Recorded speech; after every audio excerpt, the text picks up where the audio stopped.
Good morning. Good morning. Wow, it is so dark in this room. Can I do something about that? Yes, I can. How is everybody? Oh, here's a light. Hope you're having a good weekend. It is Sunday morning in Japan. Sunday morning. Let there be light. I'm gonna get a golden light. You can change the color a little bit right there. This is a light that I take with me on location tours. So this will become our sunshine. There you go. So it's a little bit brighter. Hi! How you doing? Hey, Jason's in the house.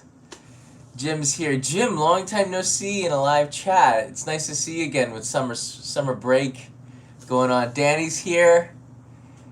Awesome. Remco's here. How you doing? Very good, very good. Katayama's here.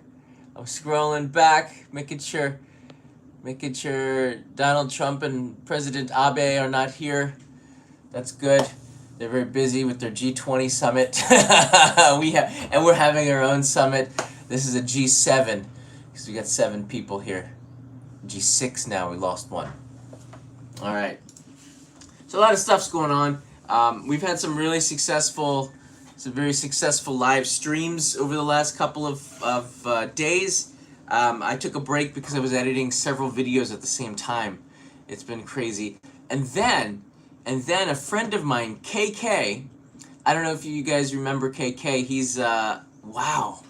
He was in a video with, do you remember I did one at Shueisha on Shonen Jump about manga, this series with One Piece, and I interviewed the editorial room guys and went into some of the artists and made a video about it. He's KK, he's the guy who loved manga, a Japanese guy. He introduced me to Tokyo Gas, which is a big sponsor of the 2020 Olympics. And I had been asking some of my friends, I said, anybody who knows any clients or any sponsors of the Olympics that wants to do something with the Paralympians, I would love to do that, tell their story. So for the last few days, I've been working with KK on a proposal for Tokyo Gas to get access to Paralympians and go to their hometowns and introduce them to the world and be able to see if they would be the tour guide of their town. So there's lots of little towns or cities, wherever they live. Maybe get 10 or 12 of them before the 2020 Olympics and put some focus on Paralympians. And Tokyo Gas seems to like this idea really very much. And I do too. Tokyo Gas has a pavilion in Toyosu, near where many of the venues are on the harbor side. So they're going to be, if this goes through, they'll be showing the videos during the Olympics, which will be very cool. So it'll be a place where anybody can stop in and see some of the videos. But I told them, look, no one wants to watch a commercial for your gas, but they might go in and watch something with the Paralympians. And if you focus on, not on yourself, but focus on them, that will naturally make people gravitate to you and your place. Just play the videos and the viewers will probably go when they visit Japan. So they seem very keen on that. It seems to make a lot of sense to them. This is water. This is not what you think it is. And that's pretty exciting. It's a pretty big deal. So that's kind of eating a little bit of my time. But today I finish up a video, Kochi's Street Food Market, the one with the vegan sushi. That should be finished today and go online. Probably when you wake up, it'll be online if you're in the US, and before you go to bed on Sunday night. It's a pretty good one. I think it's about 10 minutes long. And then right after that, we have, what do you call, the Ogasawara scuba diving episode, which has been done for a while, but I want to get this Kochi video out before I do the Ogasawara video. Then the Hello Kitty video with Jennifer, and then there's like 5 episodes like just waiting to be released, but this one takes priority. And then, everything's rolling pretty good. channel's doing well. The animated opening should be done in September, which will come really quickly, which is good news. Wow, there's a lot of stuff going on. I see here Gretchen joined the Discord server. I don't talk too much with her anymore, so that's good. So you don't have to help too much. Don't treat anyone too special. I guess I don't know. We had a falling out, so that's okay. Good. I'll get in touch with some of the moderators and we'll do a mod lounge talk as well. I have not opened up. This is some important news. I have not opened up the Discord server to the main channel yet. The reason why is there's still some growing with the moderators a little bit with some situations that we have. We don't have a lot of trolls, but we do have them, and there's still some questions regarding how to deal with trolls. But I think we've gotten a lot better over the last couple of weeks and the more we have them pop up, the better we get at dealing with them. So a lot of the moderators, if not all of them, are Patreon supporters. So you might be banned. Remco's like, just ban them. Just drop the hammer. Like, boom. We had one guy who's actually, I've met him in Malaysia, and he's a very, very nice guy. But he just got a little bit annoying in some of the Discord chats. So he came close to being banned, or he self-banned himself. Sometimes people will just do ban themselves or just leave the server, and I think he left the server. So Discord's not for everybody, which doesn't make any sense, because when you try to wrap your head around that comment, it's like, how could that not be for everybody? Just, act civil, but not everybody does that. It's weird, People try to be a hero in a world that needs no heroes. We have our heroes. They're called moderators. They're the ones that will save us. We don't need the other people. Yeah. Play nice, Jason. Well, Jason, you always play nice, I expect Jason to be... Jason should be a moderator maybe, huh? Maybe you are. I'm not sure. We have more moderators in the Discord server. So big thank you to the moderators. I always appreciate the stuff that you do, the work that you do. Jim, I think Jim might have been our first moderator before. I always wonder if it's who came first, Nosh or Jim. The chicken or the egg? I don't know. I think it was Jim, but Nosh's presence is felt far and wide. It's true.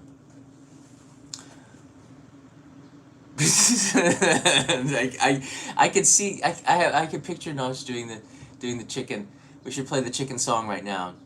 The one that played at all the roller skating rinks back in the 1980s, which some of you might not have been alive to experience. It was very strange. Dun dun dun dun dun dun dun dun dun dun dun. You know the chicken song? Okay. Today it looks like it's gonna be raining. I don't have any plans to do live stream outside, but I might do a midnight snack run tonight, so that might be some good news. And I probably won't do it at midnight. It'll be like 11 p.m. This is how we like to end the month of June, like a fine wine. Yeah, the midnight snack run should be a lot of fun, and I was thinking of going to Roppongi for that, but the funny thing with that would be, like, on Sunday night, it's the worst night to go to Roppongi. Everything is so quiet, and that might be an interesting take on what is considered the entertainment district, the rowdiest place in the city, besides Kabukicho in Shinjuku. So that might be interesting. I was going to ride my bicycle there and see if that's something that would be interesting. At least check it out. It just depends on the weather and the rain. And if not, I'll just do a midnight snack run probably somewhere around Tokyo Station or something. That makes it easy. I noticed on the channel that this is weird. I do lots of different kinds of live streams. Some of the live streams will be on topics when I'm traveling on location. Then some of the live streams will have my friends in there, and we'll do something. But the one thing that that's the easiest live stream of them all to do, and the one that people seem to be interested the most in, is when I ask myself a relevant question and then answer it. Like yesterday, when it says, if I were to leave Japan, what would I miss? And that's the title of the video. Just ask yourself a question and then answer it. And people have been watching that episode at, according to analytics, way faster than any other episode. And in less than 24 hours on the live streaming channel, I think it'll have like 15,000 views, which is crazy for a live stream. I still can't believe people watch playback. It is pretty interesting though. But maybe we're going to do more of those because it seems to be interesting, and if I can get my friends involved, we can ask questions and then you can get answers from several people. And I think that these are relevant questions. So, my onegai or wish from you is that this time, if you can give me some relevant questions like the one yesterday, I can use that to make episodes from and maybe even answer them, something that we haven't done before. That would be pretty interesting. So I will take from our Patreon supporters questions that we can make into live streams to answer for everybody, which I think are really interesting. Yeah, you can leave that in Patreon or just direct message me or put it in the bottom of the comment section of Patreon. So the big story in Japan is the G20, and a story that I just saw yesterday was this kimono by this woman named Kim Kardashian. I left Japan. I left the United States in 1998, and I don't know a lot about the pop culture, and I don't know much about this Kim Kardashian group. That's a great thing about living outside of America. You're not influenced by these pop people, and I don't know why she's famous at all. But apparently, we got a new Postcard Club member! Postcard Club member! Thank you. We just got one. That's pretty cool.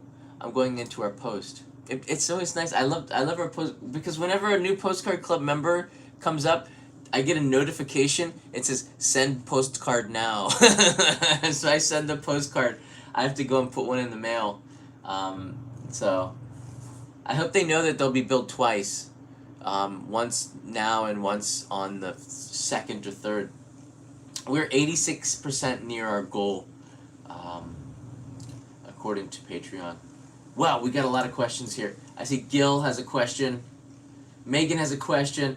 Let's go through these questions one by one.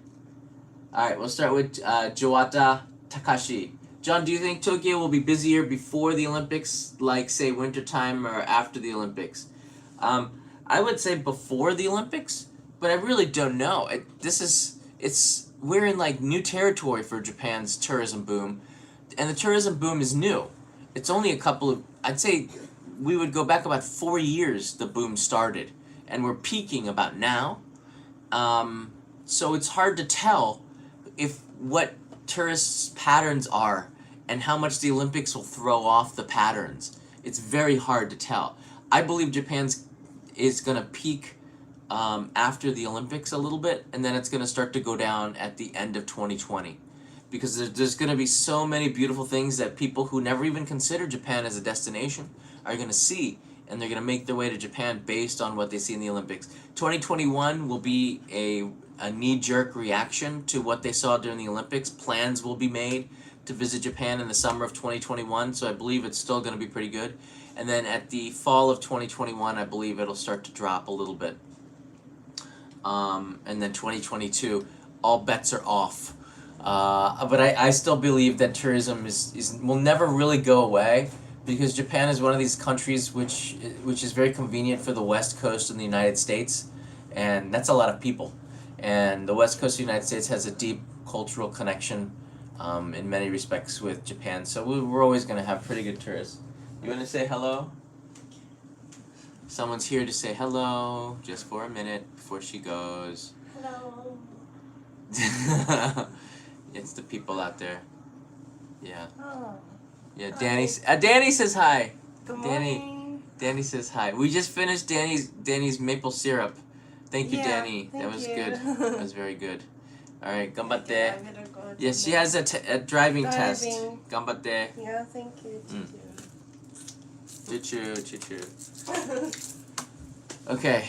Yeah, she's trying to get her driver's license before she goes to the United States so that she can drive in the United States, which is going to completely throw her off because she's a beginner driver driving on the wrong side of the road for her.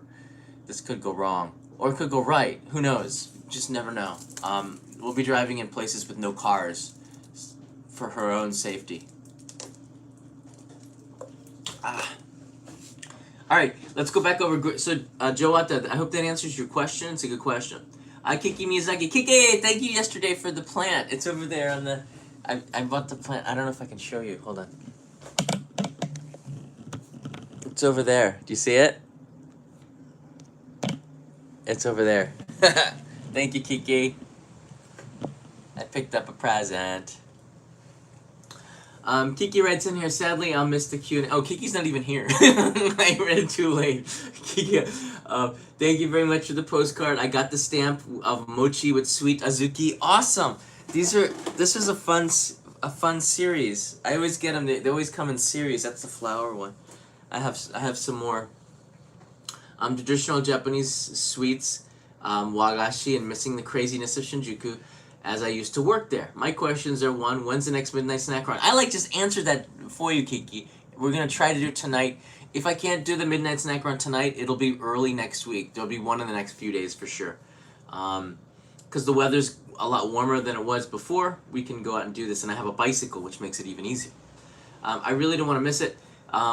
Would you try pudding? I see you watched the Simon and Martina video on pudding. So, would you try it? I have eaten a lot of it, so I know it quite well. You might not answer the next question, but was the CEO of Shueisha, publisher of Jump, who took you and 2 hostesses to this buddy? It wasn't the... It was someone from Shueisha, but it didn't have anything to do with Shonen Jump. So the story is that I was modeling. I know, right? I was modeling. What? I was modeling for an eikaiwa called GABA. And actually, you know what? Hold on a second. I might be able to pull... I don't know where I put it. Oh, hold on. Maybe it's here. Hold on. This is part of it. This is part of it. This is part of the live stream. Hold on. I meant to do this. Where is it? I meant to be here. Oh boy. Alright. I wonder where, can I probably put it somewhere? So I was modeling for a lot of magazines for Shueisha. It's like, what? I don't understand. They're called like S-Woman and More and No.2. And I would model for Gaba Eikaiwa, which is an English school here. And I did this for 2.5 years. And the director of all of the magazines called swoman.net, and he was at the time he was the president of the magazine called More, M-O-R-E, which is a huge magazine here for women. He was at one of the shoots, alright? This is the story. He's an old Japanese guy, you know, and I had a necktie problem. I couldn't tie my necktie. It was too like slippery. It was one of these cheap neckties I always wear. Back then, I don't wear neckties at all, except for weddings, my own. That was the last time I wore a necktie. Wow. So I just looked around the room for any old Japanese guys who probably wear a lot of neckties. So I went over to the president, who just happened to be there that day, and I said, you know, excuse me, sir, can you help me with my tie? And he has about like 7 staff with him that all freaked out. Like, oh my God, you just went to the president. Why would you go to him? I said, well, because he looks like he knows how to tie a tie, and all you ladies, have you tied ties? You don't even look like you're married yet, right? And I figure if you're married, you might have tied your husband's tie, but they don't look like, they're all like in their 20s, so I go to the guy who probably has the best experience. He's probably going to tie the tie better than the other ladies. But I didn't think about it. I thought about it in John's world, not in his world. He's probably, you know, got butlers and stuff and doesn't tie ties himself. He probably has people tie his own ties. But he could tie the tie. Well, he tied a good tie. And that tie was tied. And after he tied it, he told me after that he had a lot of fun just talking with me, and he invited me out to dinner, and that was the start of these weird hostess club runs that went on for several years. It was a good run, and then I heard. Then he stopped contacting, and I heard he'd gotten stomach cancer, and he'd had surgery. But he's back at Shueisha and he's working, but he doesn't go out. The last time we went out drinking, there was a really long hiatus, and he didn't drink any alcohol, and I guess he would watch me drink, and that made him feel happy to see me having a good time. But how could you have a good time if your co-pilot is just recovering from stomach cancer, and he's like forcing it? So I guess it didn't work out. So that's all. It all started by tying a tie. Sometimes life, just takes you in all these directions, Kiki. It's a good question. Gil, John, have you done any reports from Okinawa on other channels? You mentioned Okinawa in passing on your latest live cast. Also, so few people introduce videos from Hokkaido that exposes eastern Hokkaido, including Akan National Park, the Ainu Village, and the Kanimatsuri in Nemuro the first weekend of September. I think you'd love eastern Hokkaido. Great feedback, Gil, and good question. This year, Hokkaido and Okinawa are priorities for me to film for this year and next year. I've actually had plans to be in Hokkaido next week, but I'm talking with Hokkaido's. I've got friends that work. Not friends, but I know people who work for the tourist offices in Hokkaido, and I've sent them messages and they just don't respond. Like, I've sent them 3 messages in Japanese. They just don't respond. So I'm just going to have to walk into their office. They have offices in Tokyo. Because I need help. Because I want to produce... I don't know anyone in Hokkaido. So when I go there, I want to be able to produce really good episodes that's not me with a selfie stick and go, look, everybody, I'm in Hokkaido. Wow! I need a story. So I have some story ideas. These are some really good ones. The Kani Festival in Nemuro would be awesome. Nemuro is a town that doesn't get a lot of attention, so to go up there and stay up there for like 10 days in Nemuro, rent a car and drive around, I bet you I could find like 5 or 6 really good stories that no one has ever done. Okinawa as well. I've planned that for September, where Kanai and I will go down there in September or October. We haven't decided the date, but I also met people from Okinawa's tourism office and Amami-jima. Amami-jima is another island, but that's Kagoshima. It's very close to Okinawa. Amami-jima also said that they would love me to come and visit. I got like 6 business cards from the Amami-jima people. So I might go down there and visit Amami-jima. Of course, first I'll see if I can get a budget, and then I can take Kanai with me. But if not, maybe I'll just take Kanai with me anyways. Right now, the budget, a lot of the money that I'm bringing in from Patreon is going to, this summer, to pay for Hana, who's assisting me writing letters to Hokkaido and Okinawa. She's been helping me with location shoots, and we're going to start filming next week a sushi episode in Ikebukuro on the menu items at a sushi restaurant that are not sushi. That's top secret, guys. Don't tell you 12 people watching. And then Hana has been very helpful, so I've proportioned a budget of what my income is for her salary. And we've got Dan, who's editing a lot of the videos that I've taken in the past that can't get them done fast enough. He started to take that load on and will be cameraman for the sushi episode for the first time. So Dan's got a portion of the budget, and I'm looking for offices as well, so that's also, I've reserved a portion of the budget for rent for that. So there's lots of stuff that's changing really quickly. So I think Okinawa, but I kind of want to take Kanai with me or a cameraman. So as soon as I can work out a budget, it's always good to get some extra budget. Why not from these locations? Because believe it or not, they're getting a budget from the government and they have to use it, and they're willing to give up some of that budget. So it's just a matter of giving a proposal and pitching. So Gil, these are high on my list. The one thing that's hard though, Gil, is that cultural stuff, Japanese cultural videos don't do well. The one on Kochi, that I produced on washi paper in that area, I think it got just 100,000 viewers, which is actually a lot, but it's less than 10% of the subscriber base.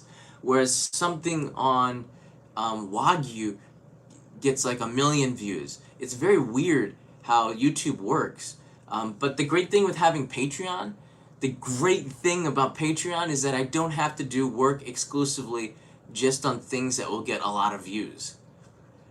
I can take on things that are more cultural. And for some reason, videos on culture, unless it's things not to do in Japan, they don't seem to do too well. But, you know, it just depends, I guess. I have to find an angle. That's my job. I have to find good angles with stories. So great questions, Gil. Thank you so much. Megan, I'm going to miss this one. My question is, now that you have been married a year, that's true, what cultural differences have you found that surprised you? Has it changed the way you view relationships? Um, I, I guess. I never really viewed relationships. I never was like, the kind of guy that dated a lot of people. I didn't date around.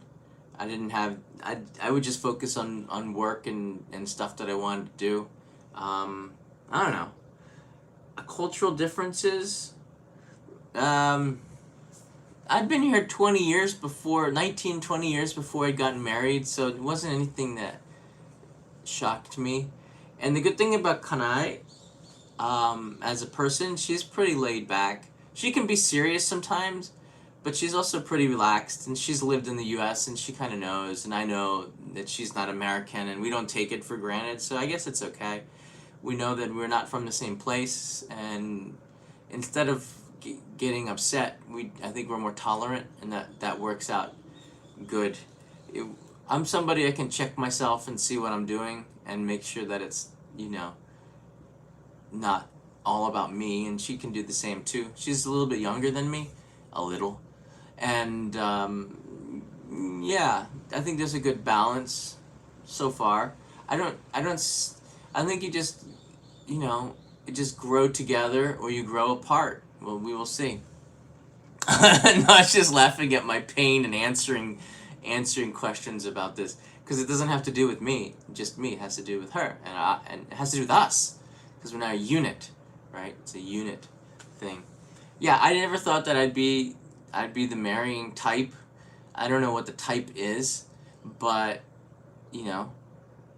I did get married, and that feels good. It's a special thing because we've been together for so long. It was a natural thing to do.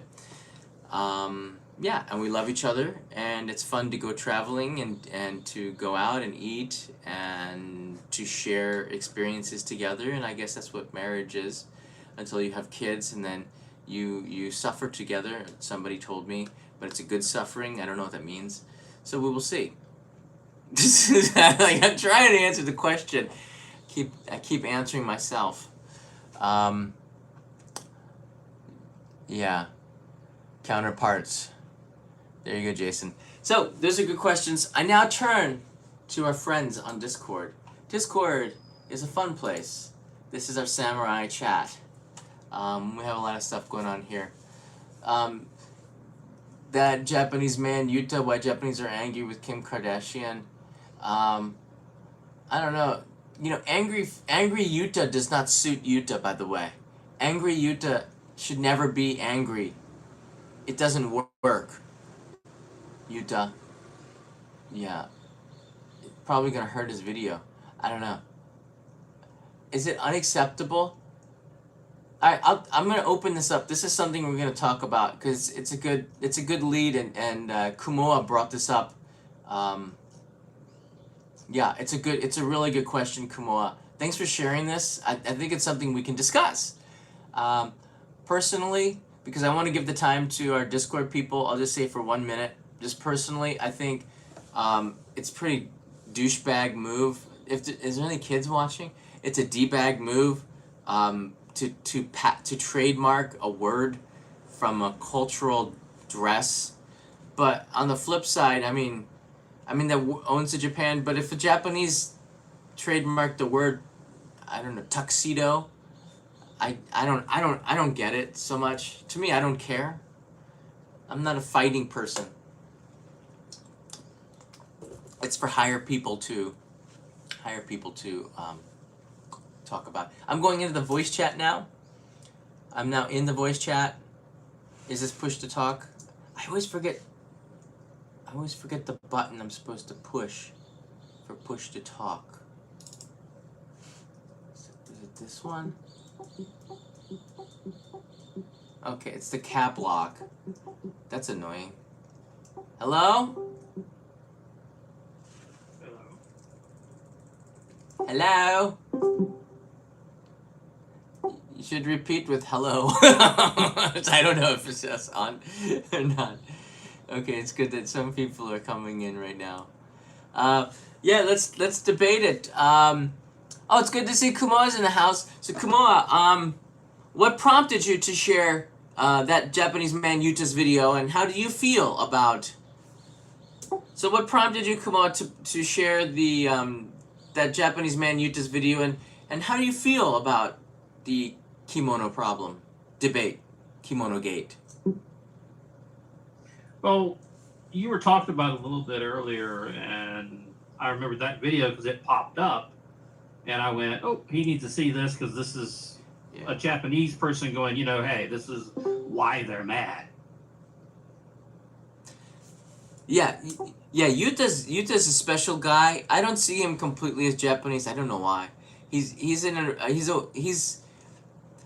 My friends that have met him, they said he's a really bizarre person, which I guess maybe he makes him a Japanese guy. I really don't know, but they said that he's not the usual guy who you would think that would be covering this, but he's an interesting guy, and to me, from what Kanai has said and from what other Japanese friends have said, says they're not really as angry as the internet might make it out to be. Believe it or not, it's like, and I don't know, I don't know. Yeah, I don't know if I should keep pushing the talk. I guess I'll just keep my finger on it. Yeah, there's some outrage. It's mostly on Twitter, but no, to be honest with you, people really don't care that much. The people that I talk to, like, they figured out that, oh really? Oh, that's nice. Maybe people will start wearing more kimonos. It's like... Well, the problem is, she's not promoting the kimono. Yeah. She's taken the name or the word kimono and put it on something that looks nothing like a kimono. The Meyer Laboratories does the same thing for kimono protective devices. Yeah, I have a feeling that Japanese kimono will survive Kim Kardashian and beyond. But it is. I don't think she did much market research on what the name would mean. She just tried to find creative ways to promote herself. And I have no idea why anyone follows Kim Kardashian, because she's just all about herself. I don't know. To me, it doesn't make any sense why this is such a big deal, because she shouldn't be a big deal anyways, and this just fuels Kim Kardashian. I don't think that this line of stuff that she makes is going to last anyways. It's like complaining about somebody who's smoking when they're 90% done with their cigarette. Just let them finish and walk away, and you don't have to complain or get into a fight. I don't know. This is the way of the internet. There's a lot of people who are speaking on behalf of people who they don't represent. And the same thing happened with conversion of anime into Western theatrical releases, where they said that the characters were cast wrong because they didn't represent Japan, when in many cases the Japanese people were just fine with it, or the characters that they're representing weren't Japanese in the first place. Plus, too, I think Kim Kardashian's on her last leg, and she's trying to stir up drama so she can keep her name, the new. That Spider Woman's got a lot of legs, though. She's got a lot of legs. We will see. We will see. But to be honest with you, this got a little bit of headlines from the internet. Japanese television covered it for about 5 minutes and then moved on. They're more into the G20 and to the Olympics and to stuff happening here. More people are interested in where the rainy season is right now than they are with this thing that's going on in the United States. But it is a little bit depressing that somebody who is so popular to a certain group of people doesn't have any idea about Japan, but yet uses the word kimono in such a way. I don't know. If it was just a company, I think that the company would right away pull it out, but she is her. I don't know, she spells it differently, doesn't it? Kimono. I don't get it, but I don't think this thing's gonna sell very well, anyways. And it's much ado about nothing. No, the Kim Oh No is the Twitter tag for people who are trying to make it trend. Okay, all right, that makes sense. Yeah, so I don't think it's gonna sell that well, and probably in a year we'll never hear about this ever again. So we will see. Stop whining, Remco. Exactly. I never get. I'm not an activist. I don't get involved with it. I look for stories. If the story is activism, then maybe that'd be interesting.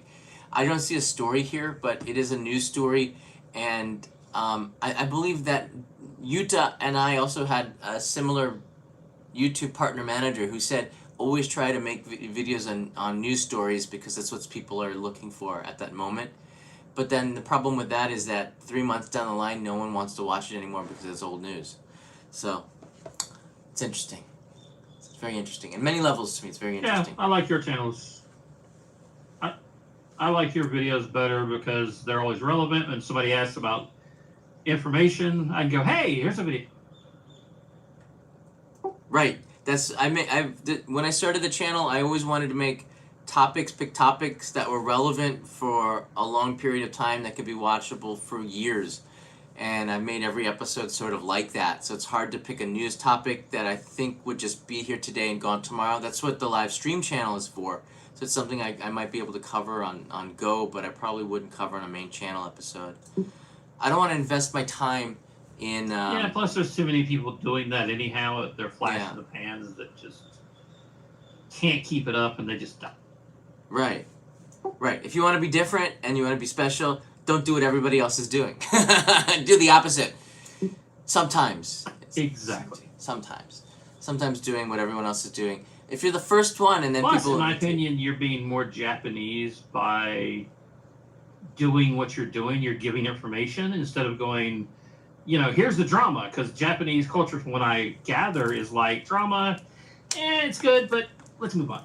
Next. Yeah. I also live here and have to make sure that I always try to put a good foot forward because I live here. I know Japanese people are watching the show.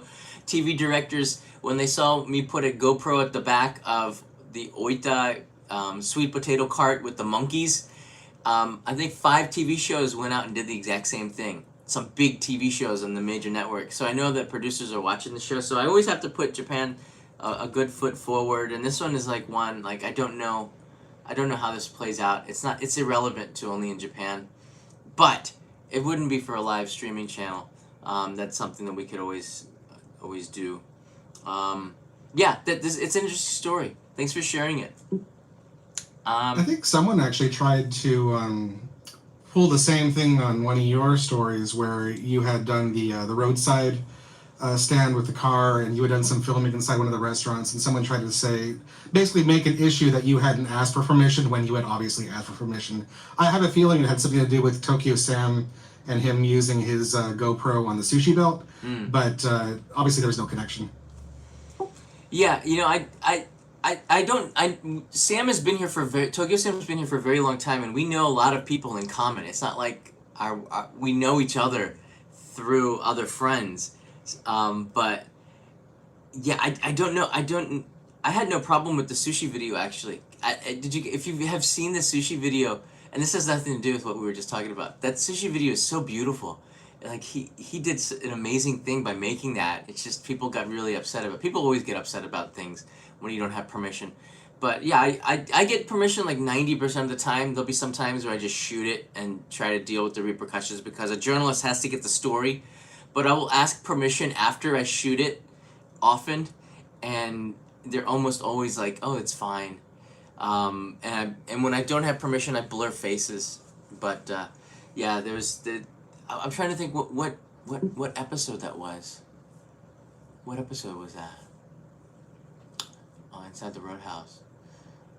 Yeah. You had done the car going through the roadside shops or whatever, right? Oh, the drive-throughs? The drive-throughs. It's like drive-through ramen or something. Oh yeah. Of course I had permission. I mean, that's why the girl came out and did an interview.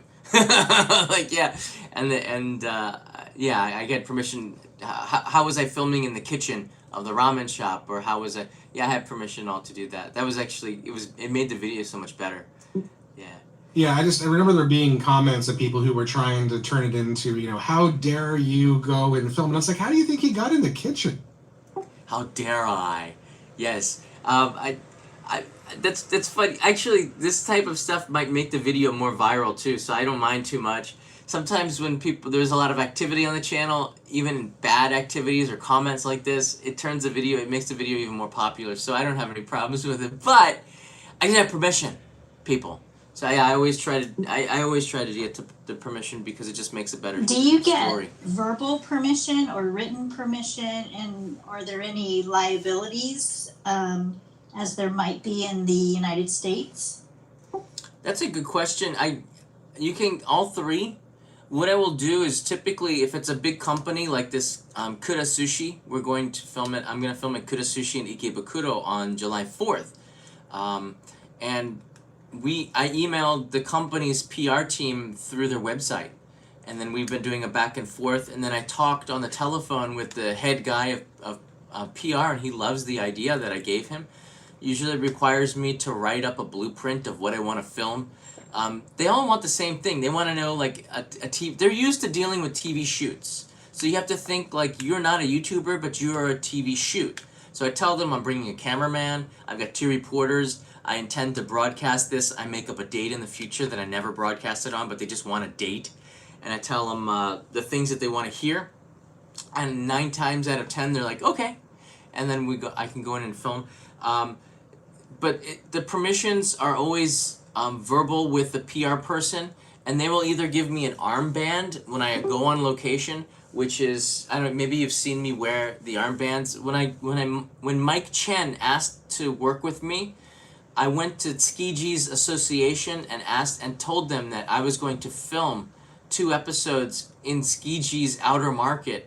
Can we do that? I filled in a piece of paper at their office next to the restaurant we were going to fill in, and they gave me 2 armbands, one for me and one for Mikey, 3, and one for a cameraman that I might have.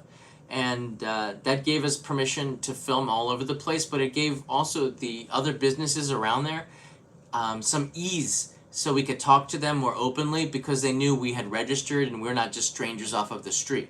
Because there's not a lot of time to hand business cards, and busy people don't want business cards put in their face. But if they see the armband, they know that you've been registered, so it just makes them feel safer about it.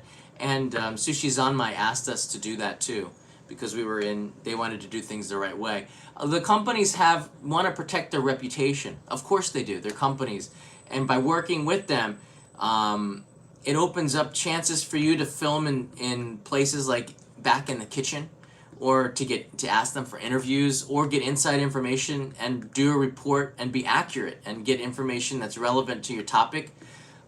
By not asking for permission, you save some time, and it doesn't make and they might say no. So it never really makes sense to not ask for permission, except in certain cases where some companies are just so big and so unorganized that you can't get in touch with anybody. In those cases, you just film, and if they ask you about it, I give them my business card and say, I'm very sorry, I tried to get in touch, nobody responded, here's my business card, if you have any problems, give me a call. And usually that disarms whoever asks me to stop filming, and they said go ahead and film, or they call head office and get permission, and 9 times out of 10, they let me film anyways, because the PR department's like, oh, we're sorry you couldn't get in touch, but now that we see your business card, when are you going to broadcast it, and thank you very much. That's all. So a lot of it has to deal with Perfect. Thank you. Yeah, you're very welcome. So is it more about the process then? Like, is that why that fine gentleman at Toyosu got angry with you? Was because he didn't have an armband? Yeah, and Toyosu was, you remember that, the very angry guy at the desk. Nobody knew what was going on at the Toyosu market. All the media was also extremely confused. There were TV cameras, I went there a couple days before, that was just confused about the whole process, and they're filming, and people were telling TV crews not to film, right? It's weird. they didn't know where to get those armbands or where to register because the registration booth wasn't. Nobody knew where it was. So yeah, basically in places like that are sensitive, security guards or Japanese are very, very protective because they don't want people reporting without their permission because it could be misinformation or it could be, I don't know, they just don't like to take the risk. So they want you to register and they want to know what's happening. And it's their right because it's their property, so that they should have the right to be able to know what's going on. Yeah. He was very angry too.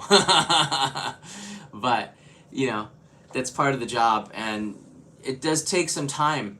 To get permission to film Honda, that's one of the first episodes I did, it took me 3 months, and a total of 6 months, but 3 months before I started to make any progress to get Asimo, and then they brought a different Asimo that could kick a ball, and I really wanted to kick a soccer ball and show them people something different than what they do in their show. I said, I want to get an Asimo that can do stuff. So they brought a special Asimo that came in a coffin. I don't know if I filmed it. If this would be like a B-roll bonus episode, but they brought Asimo in a coffin, opened it up, and it was just the most surreal Dracula moment where they open up this coffin and poor Asimo is inside there, and me and my friend Joseph looked at each other and we couldn't stop laughing, like vampire Asimo coming to life. But yeah, and he didn't pop out of the coffin like this and start laughing either. He had to be helped out of the coffin.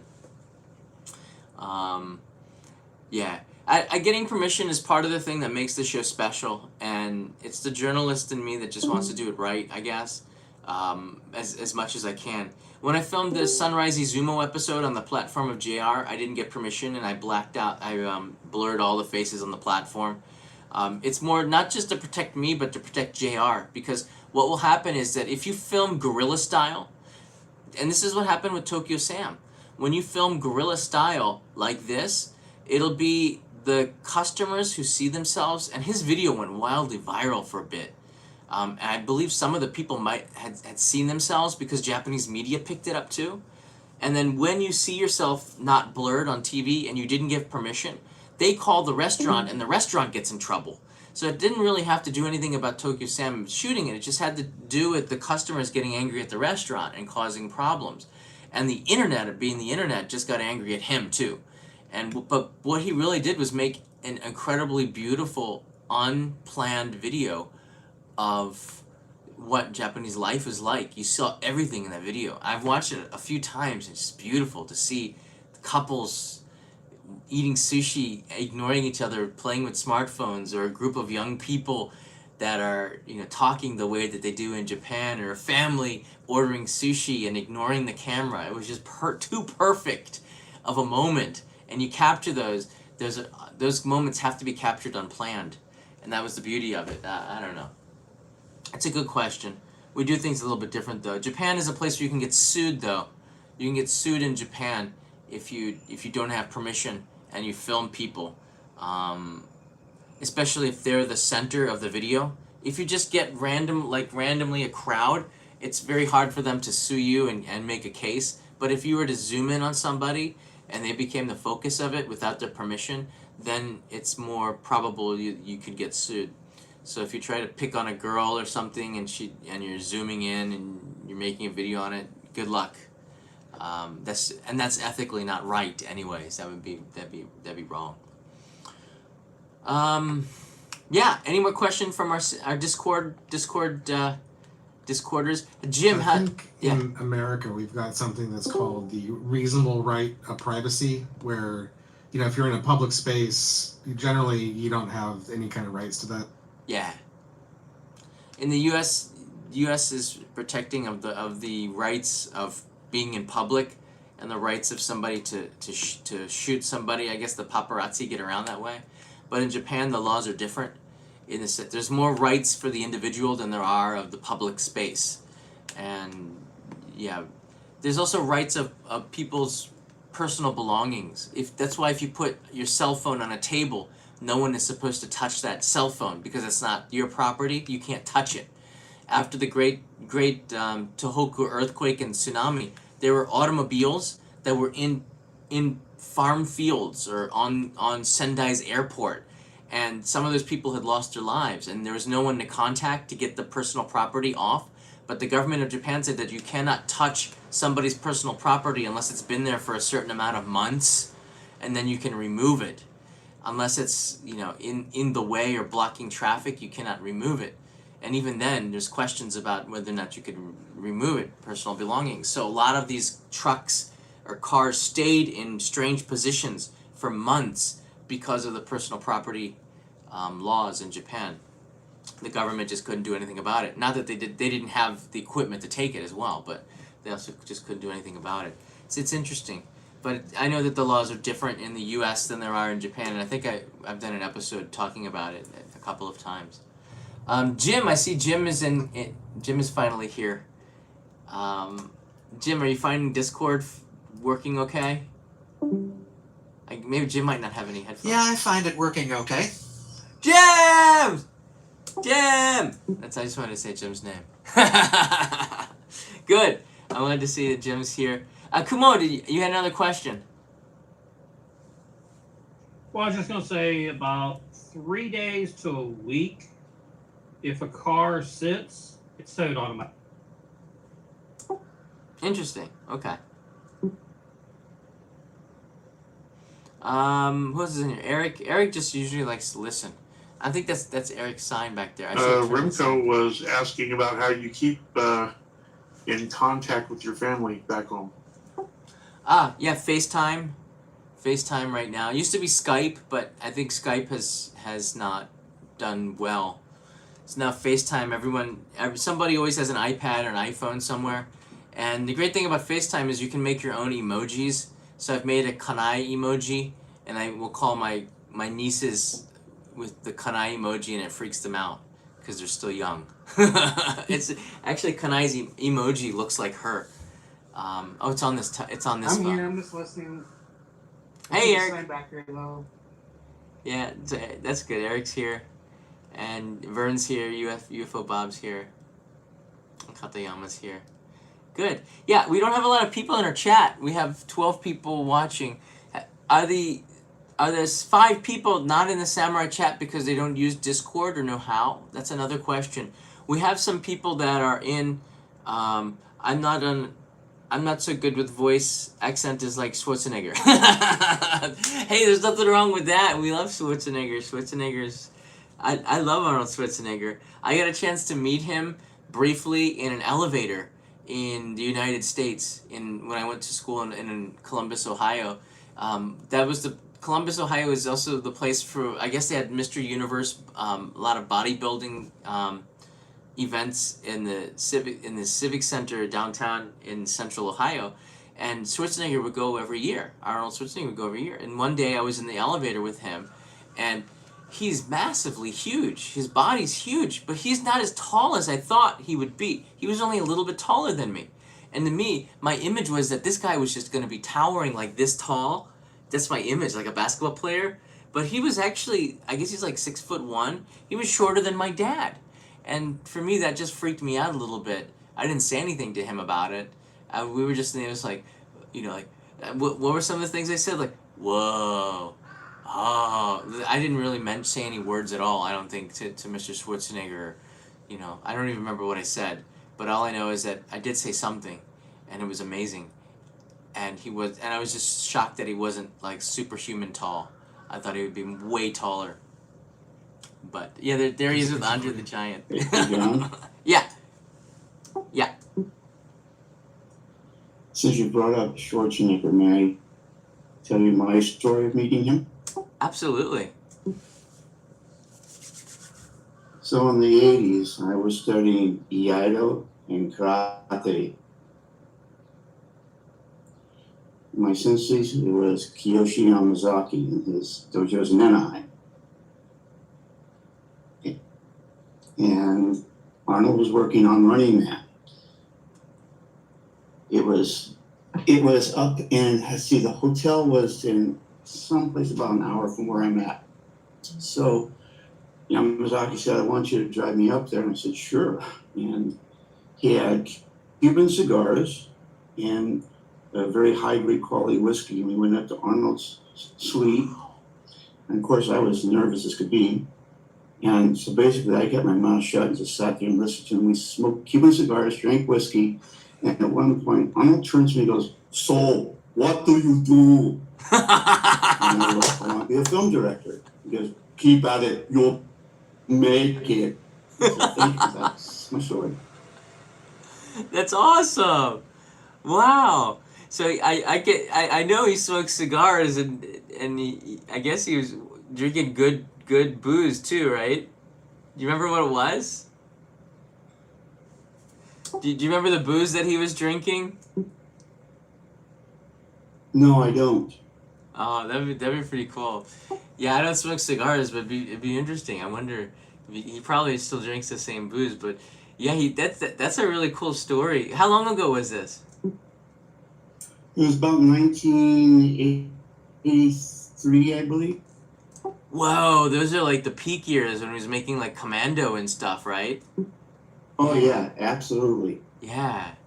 Oh, that's pretty awesome.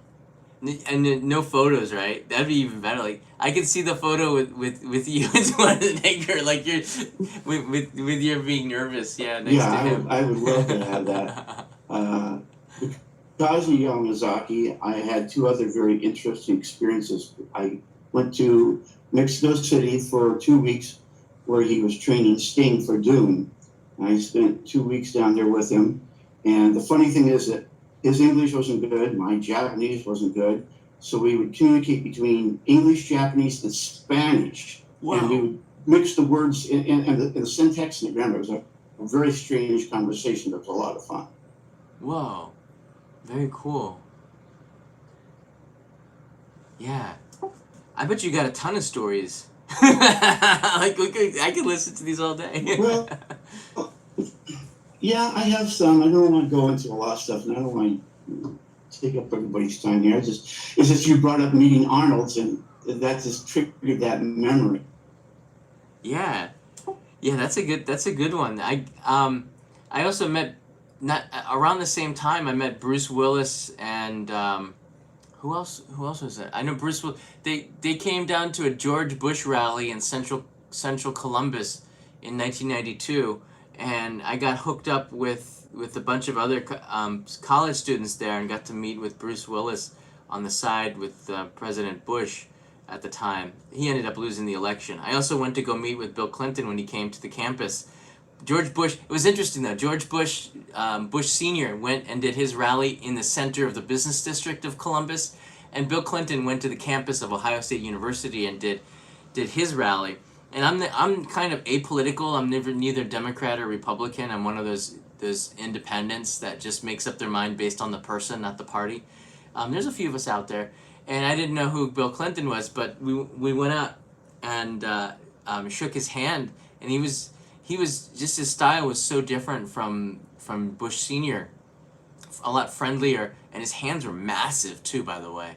Bill Clinton has some massive hands, but that should make President Trump a little bit nervous, maybe. I don't know, with the hands joke from the debate. But it was in 1992. It was a very interesting debate because they were very often in Ohio, in Columbus, which is always like the battleground state. But that's where I met Schwarzenegger and met a lot of famous people that came through Ohio State University. Thanks for telling us the story, Bob. UFO Bob, I appreciate it. Anybody else have any questions before we end the live stream from our Discord chat? Hello, John. Uh-oh, it's Jim. Jim's always got the philosophical question. And you've had some time to think of a good one, no?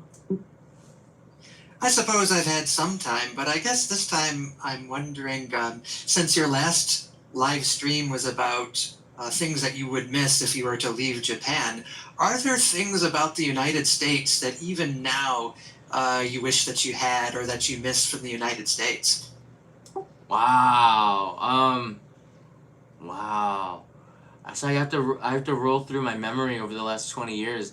Not so much now.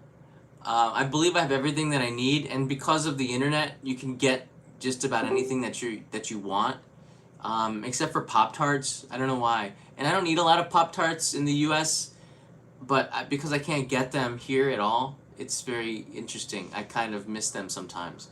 I don't know, pizza, being able to get good pizza, except for Domino's. You can get Domino's here, but the pizzas are never really that good. Ellis, who's one of our Daimyo supporters, I always put a pizza flyer. I save them up. Hold on a second.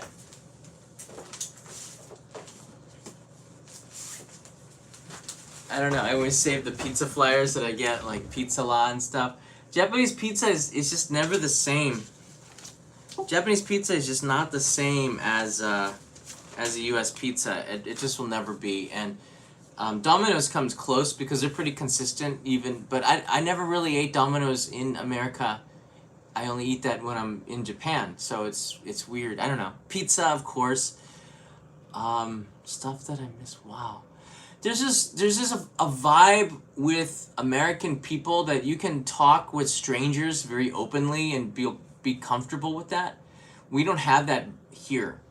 It's not normal to turn to somebody that you don't know and just start talking to them and have a conversation without introducing yourself and giving a business card or having a connection with somebody who knows you. It just seems like a risky thing to do for Japanese. They're not comfortable with it.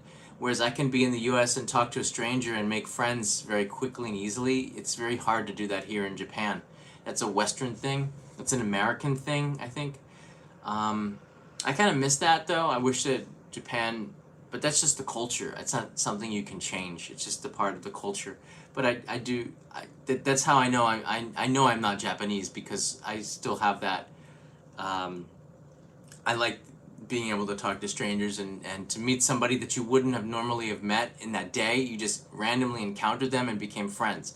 That's another reason why I like the hitchhiking, because it kind of made me put me in a situation in Japan that was American in a way. Because there I am out there and you have to meet strangers and make friends and you can grow your world by doing this. So hitchhiking to me was a way to put America, or a little bit of my Americanness, into Japan. That's because Japanese don't typically hitchhike, and that was really a lot of fun. But I don't know anything that I missed from the U.S. When I first came here, Jim, I missed like everything. I missed the food. I missed the way things are done in the U.S. I wasn't accustomed to the way, or I wasn't used to the way that the Japanese do things. So every little thing was magnified. Any frustration that I had because it was different was magnified, because I was just so far away from home and there was nothing I could do about it, and I couldn't speak Japanese, so I really couldn't even communicate any of the concerns. I was limited to my Japanese friends or the office in which I worked with to communicate with me what was wrong. I just didn't know. We didn't have the internet either back then, so I was very I missed everything. And that's why I went to places like the Hard Rock Cafe to get nachos, and it made you feel a little bit better. And that feeling of homesickness is so much greater back then than it would be today, because you can stay connected with your family. You can stay connected with your culture more because of the internet, because of Amazon, because of delivery, because the world is now becoming more globalized. More businesses are opening. I bet you it's just a matter of time before Trader Joe's opens up a store in Tokyo, because we're so close to Hawaii in the sense, like Trader Joe's bags, those eco bags that they have are kind of popular in Tokyo. I see a lot of Japanese carrying Trader Joe bags. I'm like, wait, there's no Trader Joe's here.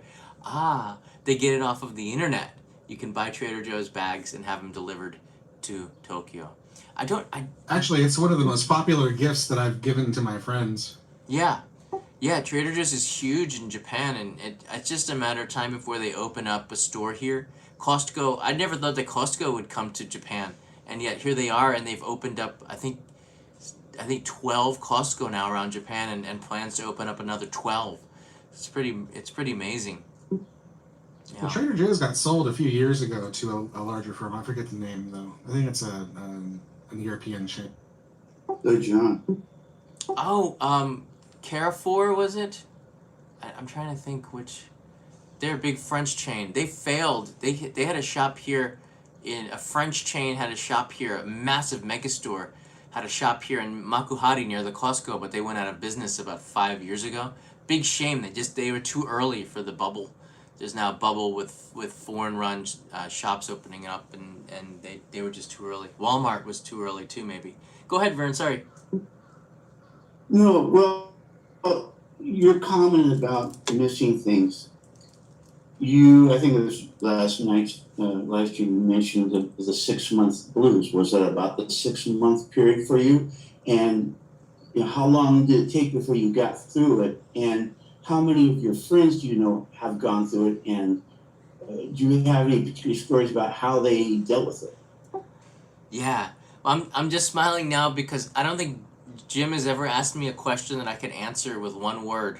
They're always like very thoughtful questions.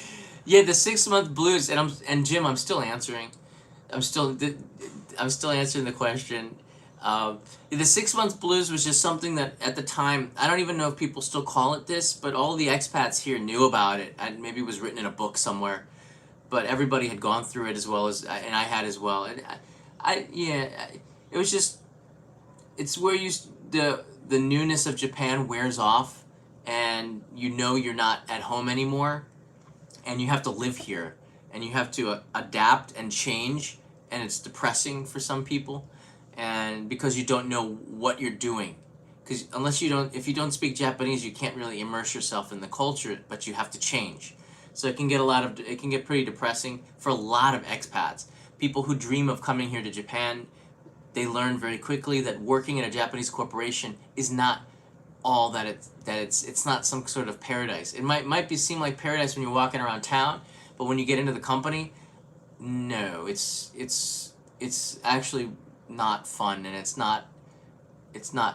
very strict, and people are very critical, and they make you feel like dirt, and it's like the army almost, where everyone's a drill sergeant that's above you, so it can feel pretty bad. So there's the 6 month blues, and the ways to get over it is to start learning Japanese, start immersing yourself in the culture, start to learn katakana, hiragana, start to understand and read signs, and if that's the test. If you can get over the 6 month blues, you probably can live here. If you can't, then it's best for you. You are not made that way, and that's how you know you should leave. And I would say and I was in the English teaching world when I came here, and the people that I knew, my friends were other English teachers in the same company because we were all connected by it. We could all use the telephone to call each other. Back then, telephone cost money, so we would talk to each other on the company phone about work, and then talk about meeting up. So it was just, we didn't have cell phones. Cell phones were we did, but they were very expensive back in 1998. So we would contact through fax machines. This is true. I would send faxes through the fax machine to another teacher in a neighboring town, and then we would meet up in Nagoya, because I was living in Okazaki for a night out in Sakai in Nagoya at ID Bar or one of the other bars there. But a lot of those English teachers, to answer your question about the 6 month blues, they never really got over it. In fact, they like to have fun in Japan, but they always complained about the Japanese. They were very negative and always complained, most of them, always complained about the way things are done in Japan. And I would just, typically I was going to say my response was typically nothing. I wouldn't say anything. I would just smile and say, look, I feel the same way, but talking negative is never going to help. The best thing to do is just to start to learn why. Ask the question, why are things done this way? And learn it. And when you learn it and understand it, then you start to figure out the system, and things start to make sense, and you get over the blues. I started saving money when I learned how to cook Japanese food, when I learned how to use my rice cooker.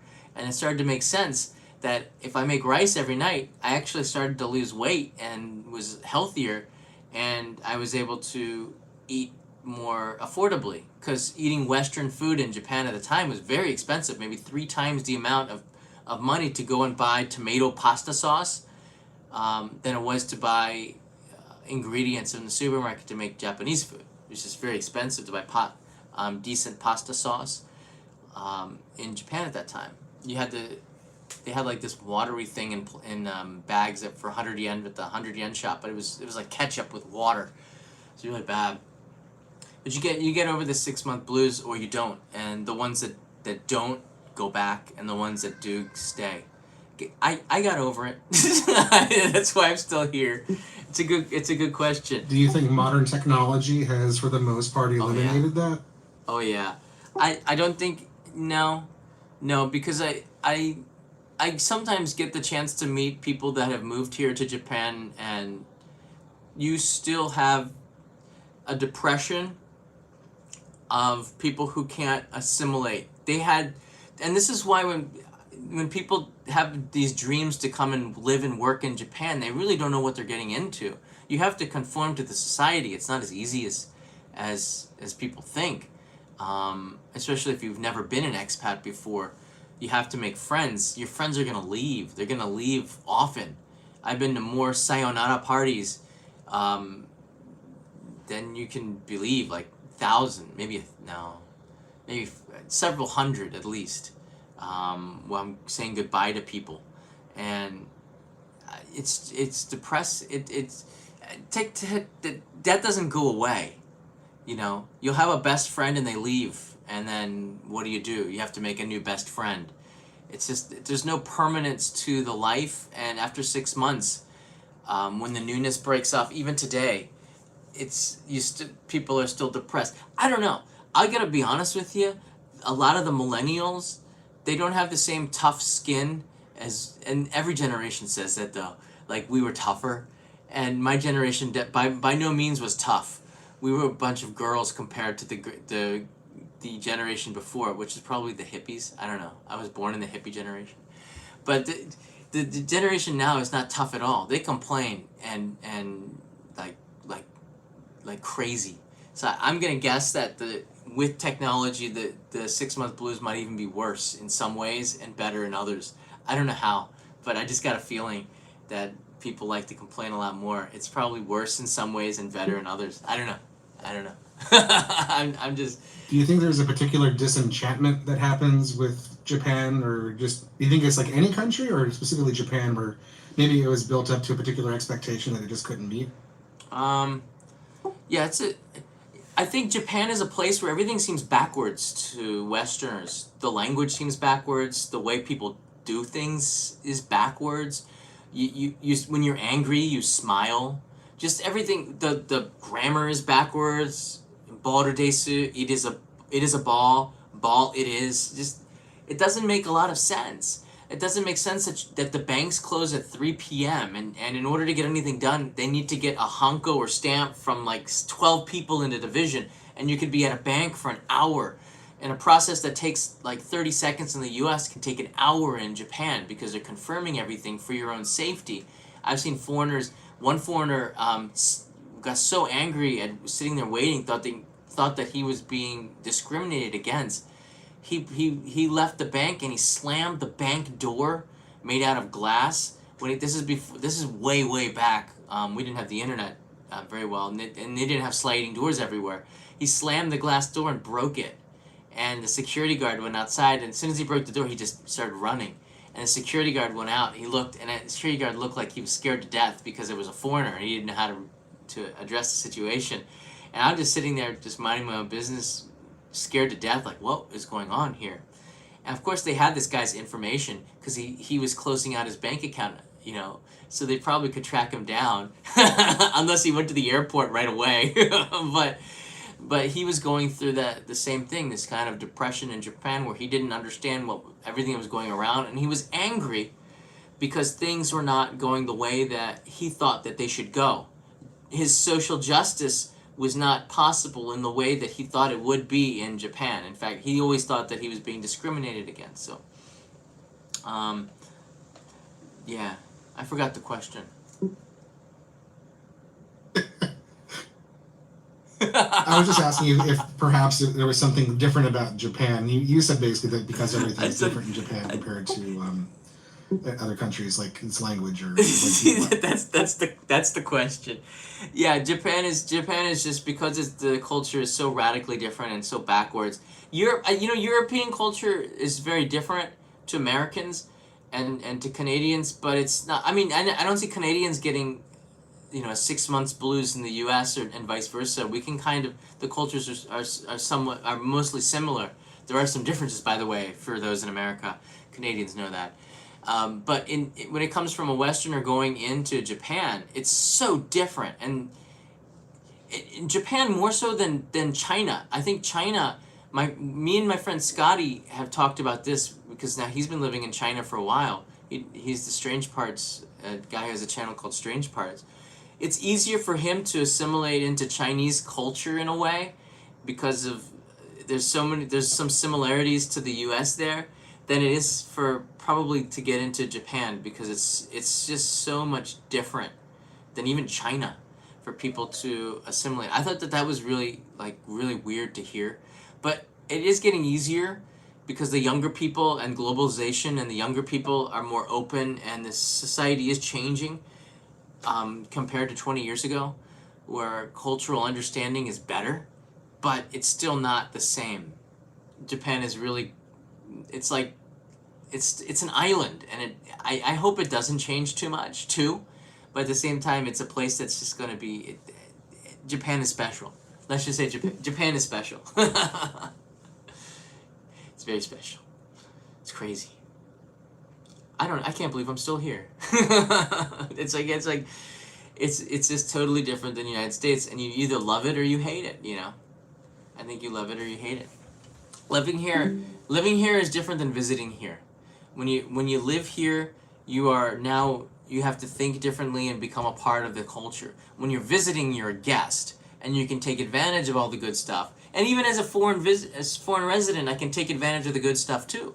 But it's different. I mean, if you want to get anywhere in life in Japan, you have to assimilate into the culture, understand where things are coming from, and then you can start to work better, get clients if you're freelance, build a business, build a life. You can't do that unless you start to assimilate and get over the differences.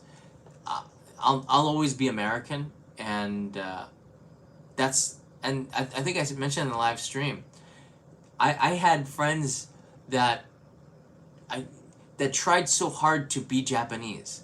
They're Westerners that tried so hard to be Japanese. They would try so hard to do things the Japanese way.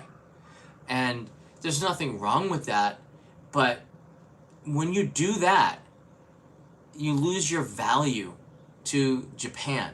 You become just like one of somebody else. And that could be value to some people in Japan, but that makes you just like everybody else. And you will go crazy unless you have to change your DNA in order to go through some of the stuff that company workers go through. So I never understood why people would change and try to become Japanese. There's no value in that. The value is that you understand the culture greatly, but you stay who you are. And you can sort of balance between the two cultures. And that's sort of what I've done. I like to think anyways, where I understand Japanese culture enough, quite well, but I'm not immersed into it, where I changed the way I see my world outlook based on Japan, or my body moves in a Japanese way. To me, that makes you not unique, and you lose value. That's how I felt. And so I kind of feel that those people who do that are kind of silly. Like, you're taking it a little bit too far, dude. I see that it's good to be part of the team, but you're never going to be a part of the team, and it doesn't mean that you should not learn about it, but don't try to be it, you know? Don't try to be something that you're not. Stay who you are and find a way to work with your environment. That's the way I've always done it, and it's worked out better for me, I believe. I hope. But I'm a freelancer. I don't work for Japanese corporations, and I never will.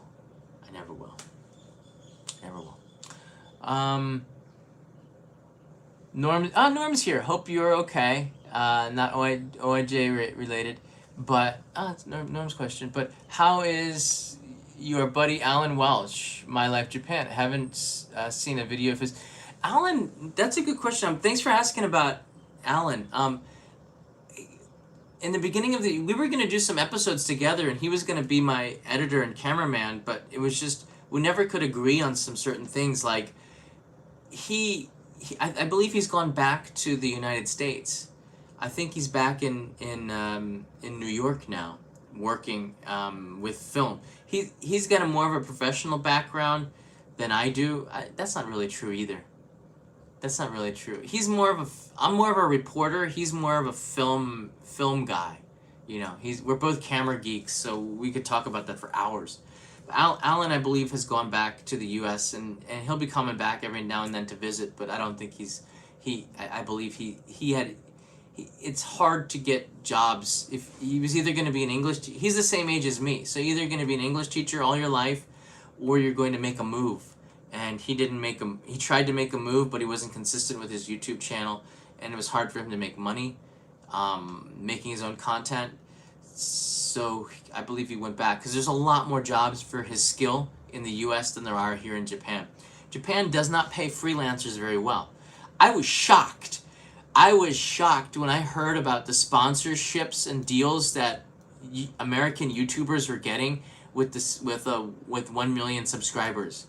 They're making like tens of thousands of dollars promoting stuff, and I'm like, we don't have that in Japan. We'll get some sponsored videos, not sponsored, but we'll get a budget to make a video from some people, but not nearly the same amount of money as influencers in US are making. It's crazy, because Japan doesn't see the value in it yet. Japanese companies don't see the value, and TV is still much, much stronger than social media, although it's changing a little bit. But right now, TV is still so much more powerful. At least in culture, it is. Culturally, it's seen as so much more powerful. So, I don't make as much money as the American YouTubers at all, by far, and yeah. I can't even imagine just the budgets that the money that they were talking about, how much they get is like incredible. What? I can't believe you're making that much money. And maybe it's better that way, because in Japan, making a lot of money is not always a great thing. CEOs in Japan don't get paid a lot of money either. CEOs in Japan, they're only maybe a couple of steps above the workers. Seriously, CEOs don't make $1 million in Japan. Some of them might do with stock and stuff, but salary wise, they're not rich by any means. Like the same kind of rich as U.S. CEOs, not even close. It's more down to earth. So being rich is not seen as a good thing here. Thanks for the information. Truly appreciate it. Hope it works out for him. Yeah, I hope so too. I think. I tried to call him the other day just to see if his Japan phone is working, but no one picked up. But it was still ringing, so I'm not sure if I think he went back to the U.S., but he still has some of his stuff here. That's maybe where he is. So I would love to get a beer with Alan just one more time, and then when I go back to the U.S., I'm sure to meet up with him, because Norm, so I used to do this thing called iTunes, and that's how I know Alan. We both were doing iTunes video, and he had one show called US Ego. It was an Eikaiwa show, and I had mine called Weblish. But where he made one show, I made 7, because I was just insane. And I had, of the 7 shows, 5 of them were in the top 10. So I just completely blanketed iTunes Japan. If you were on iTunes Japan between 2006 and 2010, you knew who I was in this world. It was pretty big. So Alan had a popular show, and one day, actually for a few months, he passed me as #1 in Japan for the #1 video on iTunes Japan, and I was raging. I said, how could he do that? So I overtook him with 3 of my shows, and just passed him, and he never caught up. But we still joke about it though. And our history goes back like over 10 years, so it's a pretty cool friendship. He makes really good episodes, and I always wish that he was more consistent with it, but I know how much work he put into those episodes. He put a lot of work into it, and you can't sustain it on YouTube to do it like that. In fact, it's hard for me to sustain 2 episodes a month for only in Japan's main channel, because of the amount of work that it requires. So we understand what goes on behind the scenes. Yeah, thanks for asking about him. Hey, to the one viewer that hasn't hit the thumbs up, yeah, we got like 2 people. I've been really surprised. The last thing I want to end with is we do have some Patreon related material. Oh, we're 85 minutes. I gotta end this. I gotta get back to work. I want to finish this the street food video, but a couple of related stuff to Patreon. Number one, we might do a new tier, but I'm not sure if that ninja tier, the one in between postcard and daimyo, I'm not sure if that would really make too much sense yet. But we will have something in the near future. We will have something new. I think for Patreon, we want to keep some excitement into it. And now that we have a Discord server, it complements Patreon, but it doesn't replace Patreon. And one of the things that I talked with Nosh, actually, I remember we talked about this, and Katayama a little bit, is that if I did do Discord and it was free for everybody, would patrons leave supporting the channel? Because that would be, if everyone was leaving, that would cause some problems because I'm so invested in it now. Would that cause problems? And at first, there were some people who actually did leave, just a few. But it turned out to be the opposite. We ended up getting a lot more supporters that backed because they could use the Discord and felt the value of the services. So I think that's been like the opposite effect. So sometimes things that don't make sense in your mind, if you think about it, they make sense in an opposite way. So we were able to attract more people to Patreon because of the Discord servers. So it worked out favorably to make it free for everybody. So sometimes it just doesn't do it.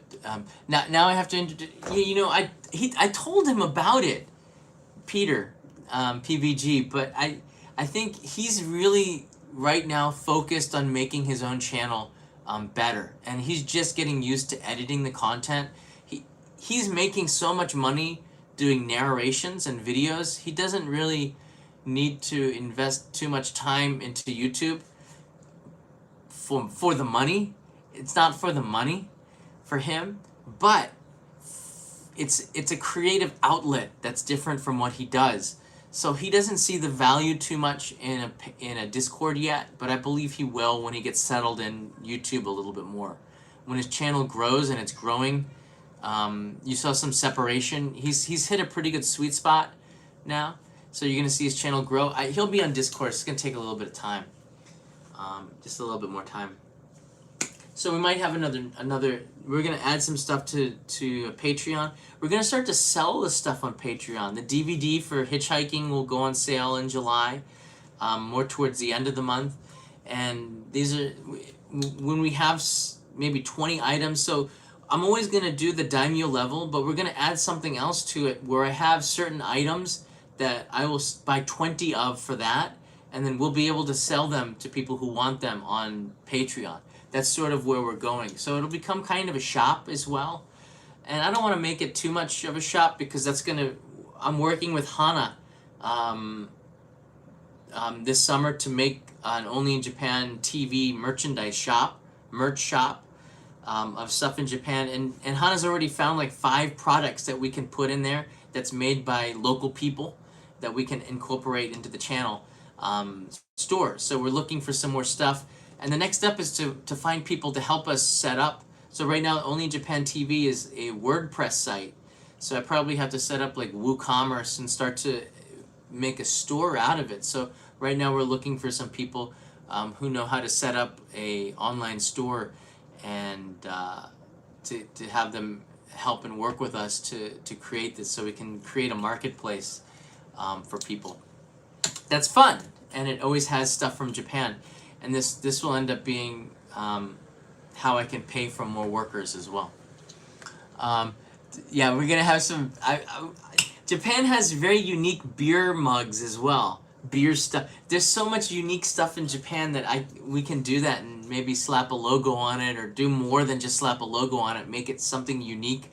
So I'm thinking a little bit outside the box, a little bit different than other people, but also the same, because we're gonna have T-shirts and stuff like that. But make it just my way, you know, make it a little bit different, a different experience. So the merch shop will be open sometime during the summer. I think you'll start to see it open in August, and then it'll grow by the beginning of September, and by Christmas it'll be purring. That's my hope.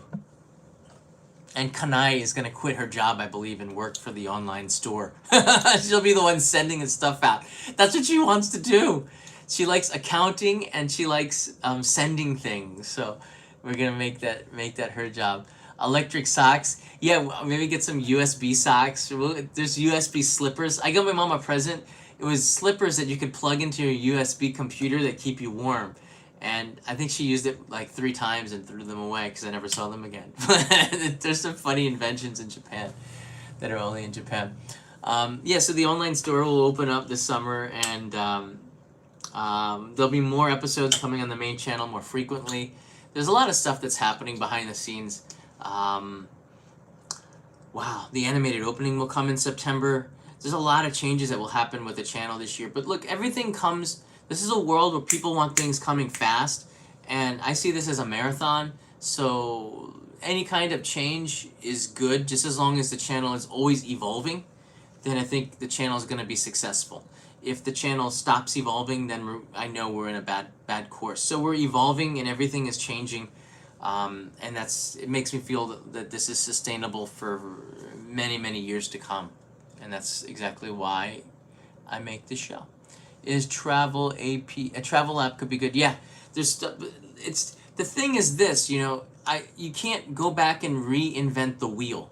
There are already a couple of people that are doing a lot of things that are really good that maybe I should have done 5 years ago, but I didn't. They were hard to do, and now people are doing it. So I think there'll be more partnerships with other people, so I'm not sure how much I'm gonna do it. Like, to build an Only in Japan app, it would have to be that's something like people who are interested in doing it. I could make a group on Discord or Patreon or somewhere, and we could discuss on some of the things we would like into it, because I know some people who would love to help to build an app, especially to get the notifications. For people that really love Only in Japan, to get the notifications, an app would be really good, as well as so they don't miss content. It would also be a good place to put the stuff that I share on other media as well. A guide, maps, things like this. I started using, and you're gonna see this. This is really good to share. I started using something called Google Earth Studio, and this was suggested by one of our supporters. I just signed up for this thing, and it's really awesome. It's a chance to make the 3D videos, the maps that I zoom in to show location in another way. Let's just make open a project. I thought I had another project. Open last file. Everything is on the cloud. That's what makes this Google Earth Studio really interesting. But if you don't know what Google Earth Studio is, I think it's something that started last year, and it allows you to enter into these 3D worlds. Let me see here, just put Tokyo.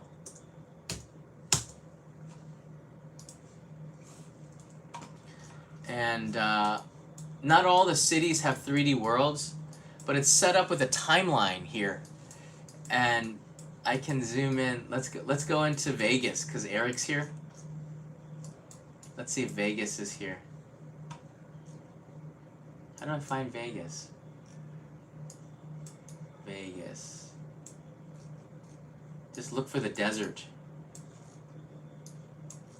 You won't find it in California, that's for sure. That's true. I don't even know if I'm in California. I don't know where. Further south. Okay. East, south, southeast. There's the Baja. It's in the desert. Well, that narrows it down. No, that's Southern California. That's still Southern California? Wow.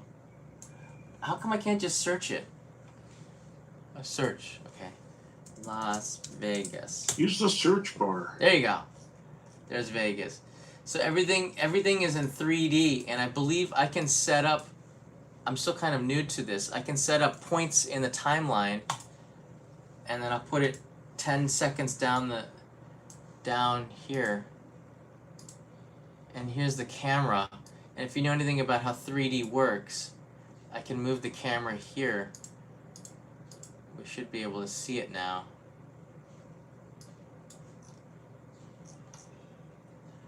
But how come it's not doing it? It allows you a chance to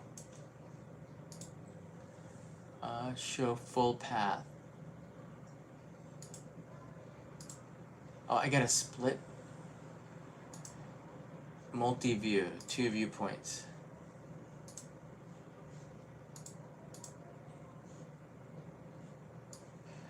Anyways, I don't want to bore you too much, but if I drag, you see, if I drag it like this, and then I can change it where it becomes 360 and turn it into, but how do I do that? I have it in 3. I'm still learning. But it's cool because I can make the camera fly over Tokyo like a drone. And the details are so good. It's a little bit hard for you to not, it looks like a drone flying over the city of Tokyo. Now I can do those shots with this in 4K, which is amazing.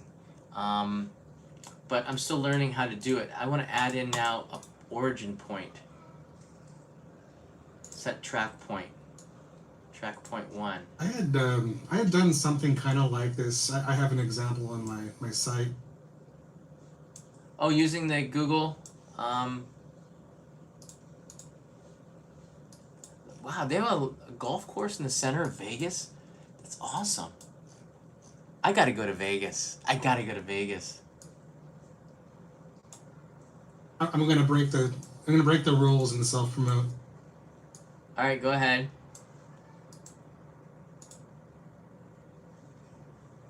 If you skip to like 20 seconds ahead in this video, I think this is what you're trying to do.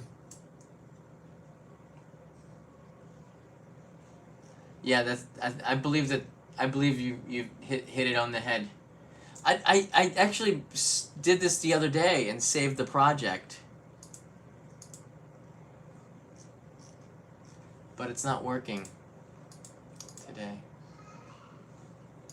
I just fiddled around with it and was able to do it, but you set in a flight path, and then you can set the target points and then have the camera fly through the places. It looks really cool.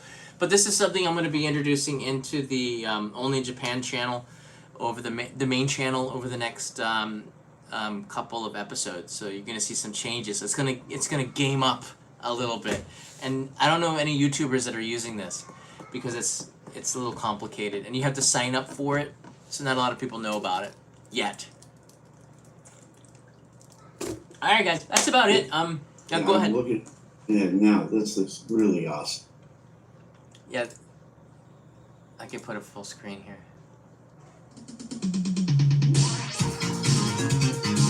Skip it at 20 seconds.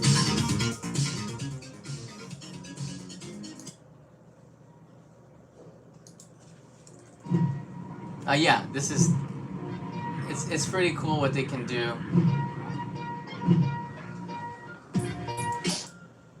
Hey, it's GTA 5. Yeah, something like that, but you can go in 3D No, as just well. a little, like sky. Yeah, that's really cool. You could do stuff like that, but I think what impressed me with it is that they've created all the buildings that are 3Ds, like models, but they're so good and so accurate that if you do the angles where the camera comes down and then you fly in through the buildings, it looks like drone shot. And to me, that blew me away, that you can do this and it looks real. So I can use this to introduce Osaka, Kyoto, certain cities in a different way. Whereas I'm not just zooming from the top, but I'm zooming into the top, then to the side, and then you can come in like you're flying in, like by Superman, like a drone, into the place that I want to highlight or the place I want to show. And it gives people kind of a a new perspective on the location. It's not just a point on a map anymore. It's a physical place in a way. Oh, there's the bags for Trader Joe's. It's very good. Yeah, thanks for sharing That's that. a Food Land bag. That's not a Oh, is Trader it? Joe's bag. Oh, is it? I don't know. Google Studio Map. What is it? I forget what it's called. Google Earth Studio. It looks like it's so good. It looks like I just have to show it to you. Here's a project. And then animation, just click on that quality. Do you see? It's got. This is So this is Paris just in there, rendering and so playing you back can at go the same around the time. Eiffel So it will be Tower. slow, but when you just export it, it will be in full speed. Don't But worry I about can't that. fly a drone in So there. as you can see, But let this me is the back kind up. of stuff I think you're gonna see more of in That is only in actually the Japan. camera which you have already seen in After Effects. I'm very sure of that. So this is the camera and this is the motion. Yeah, it's And so that is cool. actually the track point and the track path. And what the best thing about this particular And it's always a sunny day, you know. I know Paolo from Tokyo. He's gotten to fly the drone. He's gotten permits to fly the drone in the city of Tokyo. A month in advance, you have to apply for them. It's just too much planning. And you can't guarantee that the day that you planned a month in advance is going to be sunny, unless it's in the winter or not windy. So this is kind of a neat way to solve that problem and bring in kind of drone shots where you're flying to give you an idea of what the area is like. But Google's done a pretty good job with making it look realistic. So that should be part of the channel. There's a couple of other things that are happening, but I think the July live stream will be next week. So we'll have some more stuff to talk about and follow up with from location. I could be next week in Hiroshima, so I might do the live Q&A from Hiroshima. I'll be there filming one of the most challenging episodes I've ever taken on, which is the Genbaku Dome, the A-bomb dome, some of the history behind it, talking to a guide who is now teaching Westerners about it. But the reason why he's doing it is the story.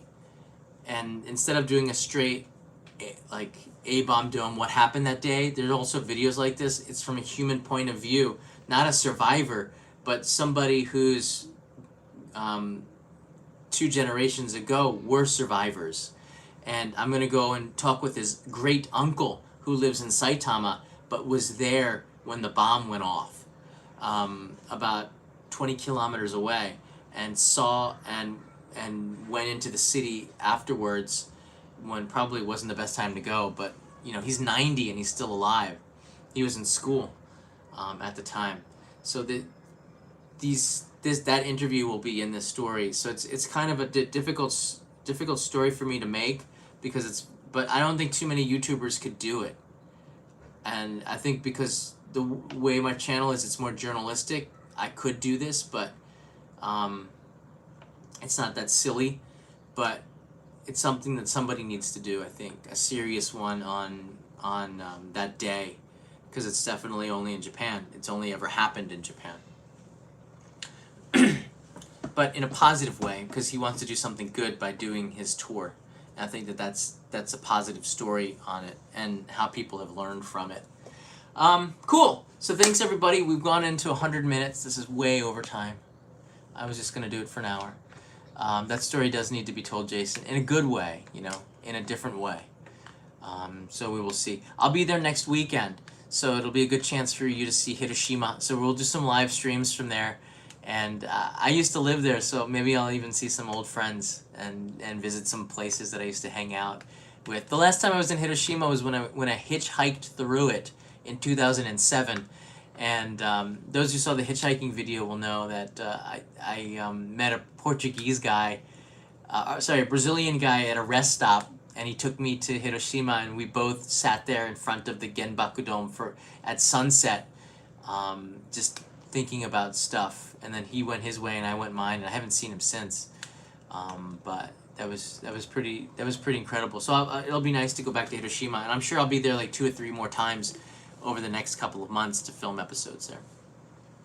So, yeah, have a good day, have a good night, everybody. Thank you very much. Thank you, Jim. Thank you all, UFO Bob, all the moderators. Thank you for what you do. I do plan on doing a midnight snack run tonight. It's not guaranteed, but it depends on the weather. But I will do my best to take you out on a little adventure. You're very welcome, Katayama. That makes me happy to hear that. Thanks for setting. I'm always gonna be thankful for setting up the Discord server. Yeah, the next postcard is going to be, I believe, for those in the postcard club. I've got these Olympic stamps that I bought a bunch of them. Do you see these? I don't know which stamp you're gonna get, but I bought a packet of them, which cost me actually a couple $100 in stamps. That's gonna go on the next. They don't sell them anymore, so that'll go on the 1 year to go postcard. But I've been trying to take a new photo of the stadium, and it's been raining or cloudy every time I go there. So I might have to do a G20 Osaka postcard. They have a G20 stamp, which is like, what? I know, it was weird, right? So they have a G20 stamp, Osaka. So this stamp might be, I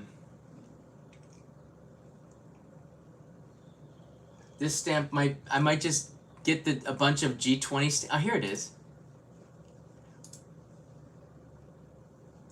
The G20 Osaka stamp, it's really hard to see. And use these for the postcards. One from Osaka because it's in the news right now. I was going to use the Tokyo Gate Bridge, the Tokyo Gate building, the highway the highway through a building story as the thumbnail for the postcard for this month. So I'm not sure yet, but the decision will be made tomorrow depending on the weather. Hopefully it's a sunny day and get a good picture of the stadium, because I definitely want to do that in June or July because it's 1 year to go. 1 year to go. Yeah, that's all the news that I got for now. Daimyo package is probably coming from Hiroshima. So the main object will come from Hiroshima because I'll be there. So Daimyos will be getting a gift from Hiroshima, which will be pretty neat. That's the plan. Yeah. If you have any questions, leave it in Patreon or direct message me on Patreon. That's the best way to get in touch with me. Discord you can try, but as we get more and more people onto Discord, it's going to get crazier. I have not opened Discord up to the main channel yet, but I will do so very soon. I'll start to put the links and things like that more into main channel videos, and we will see the numbers go up quickly. That'd be pretty cool. Right. I'm out of here. Time to eat lunch. Have a good day. Have a good night. Thanks, Jim. Thanks, everybody. Thanks, Nosh, Katayama. Who else we got here? JKO Adventures. Danny, thank you. Remco. Kumua. Eric. Yeah. The posse. I missed anybody. Norm. Thank you, Norm. Jason. I think that's it. See you in the next live stream. Maybe tonight. Watch it.